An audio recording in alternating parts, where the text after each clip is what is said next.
네, 오늘 말씀은 목자와 양의 관계에 대해서 여러 모양으로 말씀을 하고 계십니다. 요한복음에서 또는 여러 곳에서 예수님은 우리의 목자가 되시고 오늘 우리는 예수님이 양이다라는 그런 표현들을 많이 하셨습니다. 그런데 특별히 이 오늘 그 10장 1절로부터의 말씀을 보면은 이 목자가 아니라 도둑놈과 도적, 도둑놈, 싹군 이렇게 표현합니다만, 그러니까 이 문지기 또는 목자에 대해서 이렇게 말씀을 합니다. 먼저 이 도둑놈, 싹군은 정상적인 통로를 통해서 들어가지 않습니다. 도둑놈이 오면은 어디로 옵니까? 담을 넘어서 오는지 다른 통로를 통해서. 그러나 목자는 또는 문지기는 오로지 누구를 통해서 들어오느냐? 이 문을 통해서 들어오는데, 이 문은 누구냐면은 바로 예수님이 나는 문이다. 그래서 예수님을 통해서 들어오고 나가고 하는 것인데, 도둑놈은 문을 통해서 오지 않아요. 그리고 어디를 통해서 들어오는지 알 수가 없어요. 그래서 와가지고 몰래 숨어 들어와서 이 도둑질을 하는 거예요. 우리 이 갈릴리 농장에 고추가 이게 잘 돼가지고 마지막 결실만 하면 되는 거예요. 따기만 하면 이제 되는 상황인데, 이 들쥐, 처음에는 제가 이 고라니가 밤에 몰래 와가지고 이 고라니 퇴치를 위해서 그냥 얼마나 애를 쓰는지 몰라요. 그러다가 이제 두 번째로 나타난 것이 뭐냐면은 까치. 이 까치가, 여러분, 이 까치가 여기 가서 이렇게 일을 하다 보면 한 마리가 와갖고 내 위를 이렇게 딱 지나가면서 까까 하고 이렇게 날아가요. 그래서 내가 그 말을 들을 때 야들이 신호를 보내는 거예요. 지금 사람이 있으니까 내려오지 말아라. 신호를 보내. 그 우리 고추는 좀 단단해요. 다른 집 고추도 단단하겠지만 우리 집 고추는 특히나 또 이 유황을 뿌려가지고 고추가 단단하거든. 근데 그 단단한 고추를 갖다가 어떻게 쫓아가지고 그냥 뭐 많이 먹는 것도 아니고 딱 그 부분만 먹고 가버려. 그런데 까치가 그랬는데, 그래서 까치 정도야 너하고 나하고 서로 누가 먼저 먹냐 한번 견주어 보자 그랬어요. 그런데 이제 그 까치는 아무것도 아니에요. 갑자기 복병이 나타나는데 들쥐가 나타났어요. 근데 들쥐는 방법이 없어요. 그래가지고 친환경 쥐약을 갖다 사놨는데, 제가 이 2통을 사놨거든요. 그런데 애들이 먹었는지 안 먹었는지 모르겠어요. 여전히 이렇게 막 갉아먹어가지고 빨간 고추를 제가 따는데 한 80%가 30%, 최소 50%, 80%입니다. 한 나무에서 나는 하나도 못 따. 다 그 쥐가 갉아먹은 거, 그거 가지고 있으니 2000주에서 하나씩만 따도 2000개잖아요. 그런데 그것을 세상에 이 쥐가 와가지고 다 쫓아먹어. 그래서 지금 그 쥐를 어떻게 퇴치할 것인가 또 비유합니다만, 아무튼 친환경 농약을 또 쥐약을 놔야 되지 않겠나 생각합니다. 이 들쥐처럼 도둑놈은 주인 모르게 원래 살며시 들어와가지고 이 고추를 따먹는 거예요. 그러니까 싹고는 들어와서 양을 살리게 하기 위해서 들어오는 것이 아니라 양을 죽이게 하기 위해서. 10절에 보면 이렇게 말합니다. 도둑이 오는 것은 도둑질하고 죽이고 멸망시키려는 것뿐이요. 내가 온 것은 양으로 생명을 얻게 하고 더 풍성히 얻게 하려는 것이라. 예수님은 문이시고 예수님은 목자시고 한데 그 예수님이 온 것은 우리로 하여금 우리의 생명이 더 풍성하도록 양으로 생명을 얻고 더 풍성하게 얻게 하기 위해서 예수님을 오셨어요. 그래서 오늘 우리 이 땅에 지구상에 수십억의 인구가 지금도 그 예수를 믿고 예수를 나의 구주로 섬기는 것이죠. 그런데 이 싹군 또는 이 도적놈은 들어오는 것이 그 양에게 생명을 공급하기 위해서가 아니라 양을 해치는 것입니다. 그래서 이 도적은 첫째로는 문으로 들어오지 않는다는, 그 다음에 두 번째 징조가 있는데, 두 번째 것은 뭐냐면은 도적은요 와서 양을 살리는 것이 아니기 때문에 양을 잡아가지고 죽이고 해치잖아요. 그런데 양이 그 음성을 알아듣는, 이 사람이 내 주인인가, 내 선한 목자인가, 아니면 도둑놈인가를 이 양이 알아듣는다는 거예요. 할렐루야. 제가요 이번에 이제 여러분 듣고 어떠세요?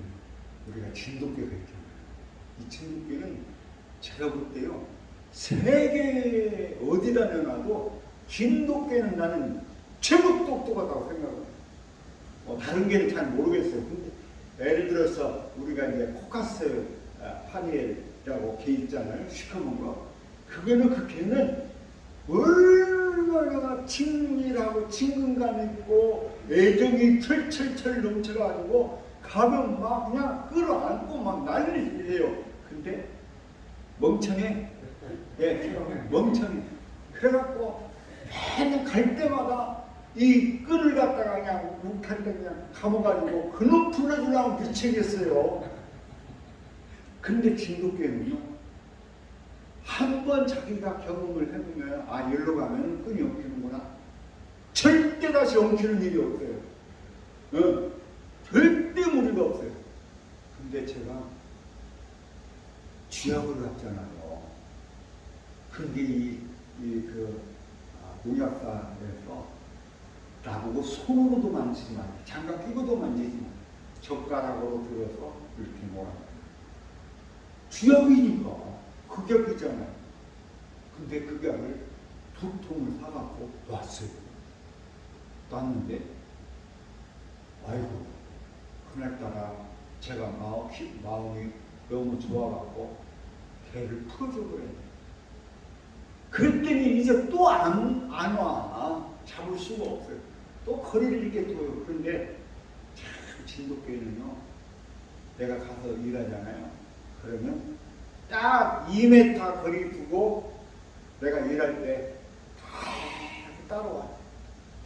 딱 2m 거리 두고 따라오는 거예요. 참 충직한 짐승입니다. 그런데요 내가 얼마나 겁이 나는지 몰라. 왜? 이 개가 이 쥐약을 먹을까? 이 쥐약이 젤리인데 젤리가 참 맛있대요. 그래서 쥐가 쥐약통을 갉아먹으면서 이 젤리를 먹으려고 한다는 그런 거예요. 근데 진돗개가 먹으면 죽잖아요. 그래서 염려가 많이 됐는데 오전에 일하고 와서 그러니까 괜찮아?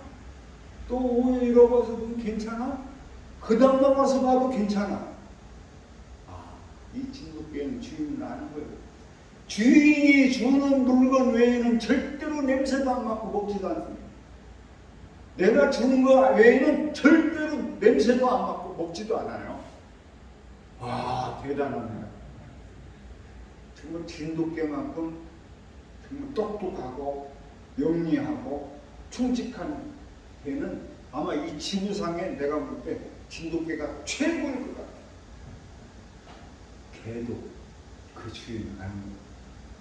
지금 자기가 나한테 미안한지도 알고, 그러나 나 먹지 마세요. 나 자유롭게 놓으면 내가 주인 곁에 따라다니겠습니다. 이런 거예요.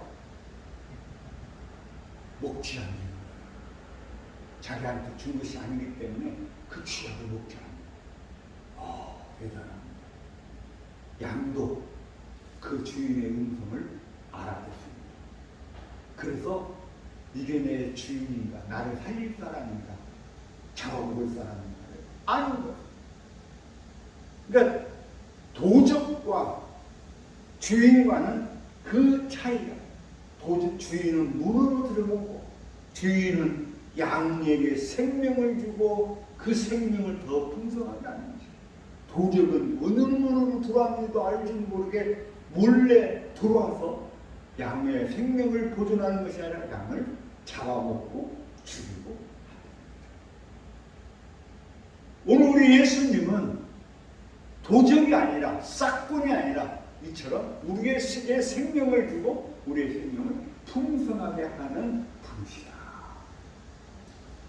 우리가 이제 예수님께서 이러한 말씀을 주셨는데, 우리가 굉장히 이 말씀 속에서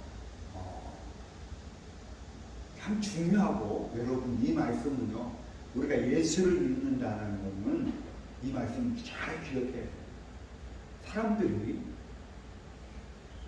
예수 믿는 사람들 특히 우리가 잘 들어야 되는 게 뭐냐면은, 하나님이 나만 구원했다고 생각해요. 안 집사님, 하나님 나만 구원했을까요? 그런데 하나님은 우리뿐만 아니라 이 전 인류가 다 하나님께서 창조하셨고 하나님의 백성입니다. 그런데 이스라엘은 참 이 선민의식이라는 것이, 이 장점은 뭐냐면 내가 하나님의 구원을 받은 사람이다 라는 자의식을 갖는 것은 좋아요. 그런데 문제는 뭐냐면은, 나 말고 다른 사람은, 우리나라 말고 다른 나라는 다 이방인이고 죄인이고 악한 놈이고 잘못된 사람이라고 이렇게 하는 것은, 그건 참 오만이고 편견인 거죠. 그렇지 않아요? 우리 집만 의로워, 우리 집안 가정만 의롭다고 생각하는 것은 엄청난 오만이고 엄청난 편견이죠. 다른 집을 우리가 알 수 없어도 다 이 사람이 산 것이, 그 사람도 하나님께서 창조하신 백성입니다. 그래서 우리 기독교의 가치관은요, 만인 평등입니다. 우리 민주주의가 어디서 탄생합니까? 민주주의는 기독교로부터 탄생하는, 그게 뭐예요? 만인 평등이에요. 누구든지 내가 흑인으로 살든 백인으로 살든 황색인이든 모든 사람은 다 평등하다는 거예요. 전부 인권, 하늘이 준 인권을 가지고 사는 사람입니다.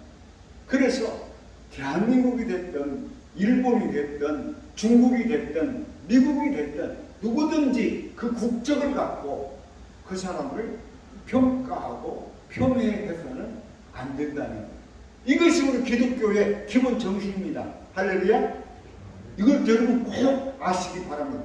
그런데 유대교는 뭐냐면, 유대교는 우리나라만 하나님의 선택을 받았고 우리나라만 하나님의 백성이다라고 해가지고 다른 나라 사람들을 이방인이라고 칭하는 거예요.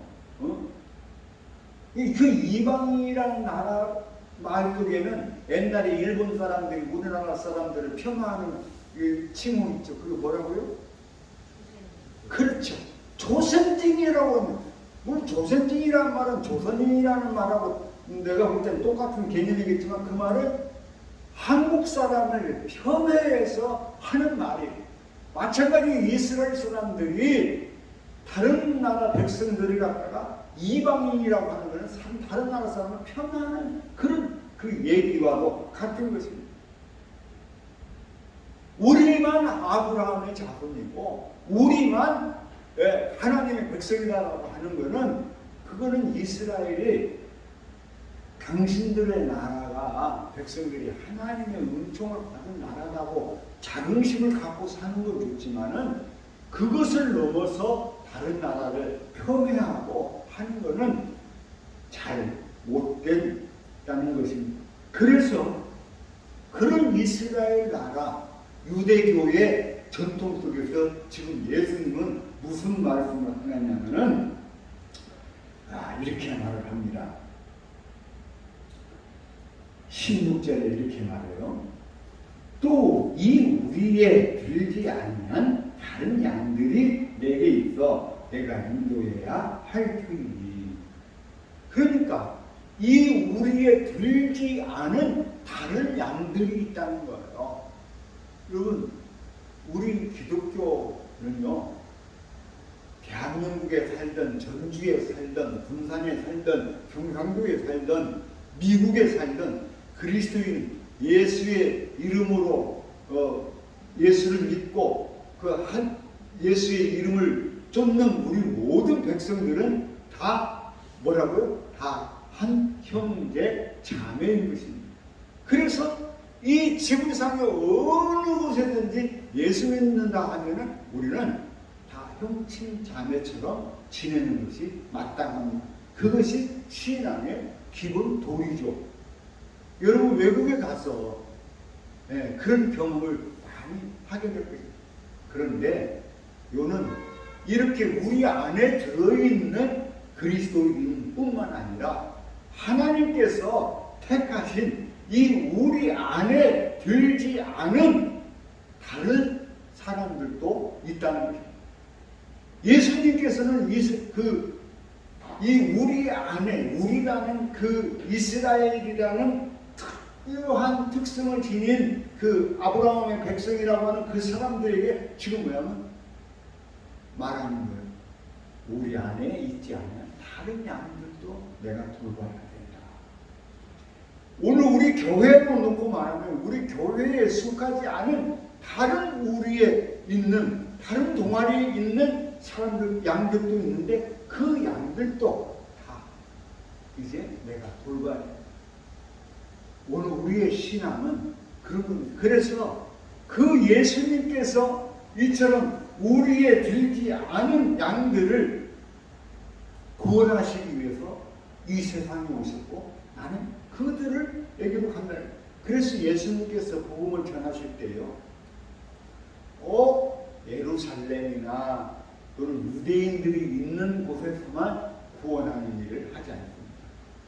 예수님은 전도를 오히려 어떤 의미에서 보면 사마리아나 이방인들이 많은 그런 지역에 가서 그들을 구원하고 전도하는 거예요.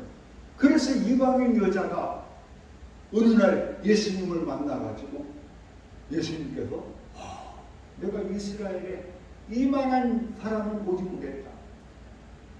고넬료라는 백부장이 예수님 앞에 와가지고 자기 딸을 살려달라고 하는데 그 백부장의 말을 듣고 예수님께서 말합니다. 내가 이스라엘에 이렇게 믿음 있는 사람을 내가 보지 못했다. 말하면 이 말은 무슨 말입니까? 예수님의 관심은 우리 안에 있는 오늘 우리 양들에게만 관심이 있는 것이 아니라 예수님의 관심은 우리 밖에 있는 사람들에게도 관심이 있는 거예요. 저는 이 요한복음을 보면 이 요한 공동체가 이제 나름대로 성장하고 성숙하면서 이제 새롭게 전도에 대한 열망이 타오르게 됩니다. 그 속에서 그들은 우리 예수님이 바로 그 일을 하셨다 하는 것을 이들은 상기하고 이 말씀을 가지고 이 복음 전도에 박차를 가해서 열심히 전도를 하는 것입니다. 오늘 우리 교회도 마찬가지입니다. 예수님께서는 그렇게 말합니다. 너희는 천하의 온 세상에 다니면서 만민에게 복음을 전파하라. 누구든지 이 온 세상을 족속 제자로 삼아서 그들에게 세례를 주고 내 백성을 삼으라. 특히 사도행전 1장 8절 말씀 우리가 잘 아는데 성령이 너희에게 임하시면 너희가 권능을 얻고 너희가 예루살렘과 유다와 사마리아와 땅끝까지 이르러 가서 복음을 전파하라. 이게 뭔가? 유대와 예루살렘을 넘어서 아까 말씀드린 대로 사마리아 지역 이방인들이 많이 사는 또는 땅끝까지 이르러서 내 증인이 되라. 이렇게 말씀합니다. 이제 오늘 우리 교회가 이 주님의 이 마음, 주님의 이 말씀을 우리는 다시 한번 마음에 새겨야 될 줄로 믿습니다. 그래서 우리 모두가 그 예수의 이름으로 구원을 받고 예수의 이름으로 우리가 모였고 예수의 이름으로 우리가 모여서 하나님의 사랑을 나누는데 이제 우리는 그 하나님의 사랑이 은혜가 우리 교회에 풍성하게 넘쳐나야 될 것이고 이 사랑이 우리 밖으로 온 세계로 넘쳐서 우리가 함께 사랑하고 우애하고 협력하고 하는 그런 이 믿음의 공동체 그런 우리 크게 성장하는 교회가 되어야 할 줄 믿습니다. 하나님은요 특별히 이제 우리 예수님을 보내셔서 이 세상을 구원하는 일을 이루셨습니다. 예수님께서 이 세상에 오셔서 하나님의 뜻을 따라서 천국 복음을 전파하셨어요. 그래서 이 동네에도 가고 저 동네에도 가고 이 마을에도 가고 저 마을 그 복음을 전하는 거예요. 그런데 그 예수님께서 이제 마지막으로 십자가에 달려 죽으시고 부활하시고 나서 이제 그 예수님께서 그 직무를 누구에게 임하셨다? 그 제자들에게 임하셨다. 그 제자들은 이제 성령을 받아서 교회를 이루어가지고 초대교회를 이루어서 그 교회가 이제 예수님의 말씀을 받아서 그 말씀을 지켜서 살아가는 것입니다. 오늘 우리 교회는 예수님께서 가지셨던 그 마음, 그 뜻을 따라서 오늘 우리가 그 마음으로, 그 믿음으로 우리 서로 사랑하고 예수님이 내 이웃을 내 몸과 같이 사랑하셨고 그 우리 안에 들지 않은 그 사람들에 관해서 그렇게 관심을 가지고 행하셨던 것처럼 오늘 우리들도 그 관심을 가지고 그 사랑하는 마음을 가지고 우리가 복음 전파하는 일에 힘써야 될 줄로 믿습니다. 사랑하는 성도 여러분, 고개만 끄덕끄덕 하지 마시고 이제 정말 우리의 마음을 우리 형제 자매들에게서 넓혀서 확장해서 이웃으로 확장해 나가시길 바랍니다. 그것이 바로 하나님의 나라를 확장시키는 것이고 그것이 바로 주님의 마음을 본받는 것인 줄로 믿습니다. 그 주님의 마음을 본받아서 살아가는 아름답고 복된 우리 갈릴리 교회가 되기를 주님의 이름으로 축원합니다. 기도합니다. 사랑의 하나님 감사합니다. 참으로 주님의 넓고 넓은 그 마음을 바라봅니다. 오늘 우리 갈릴리 교회가 그 주님의 마음으로 가득히 채워지게 하시고 그래서 우리가 서로 우애하고 사랑하며 협력하고 나누고 아름다운 삶을 살게 하여 주시옵시고 특별히 오늘 주신 말씀을 따라 우리의 되지 아니한 양들에게도 관심을 가질 수 있는 죄를 되게 하시고 그래서 주님의 사랑을 땅끝까지 전파하고 증거하여 하나님의 나라를 확장해가는 주의 사랑하는 성도들이 되게 하여 주옵소서. 예수님 이름으로 기도하옵나이다.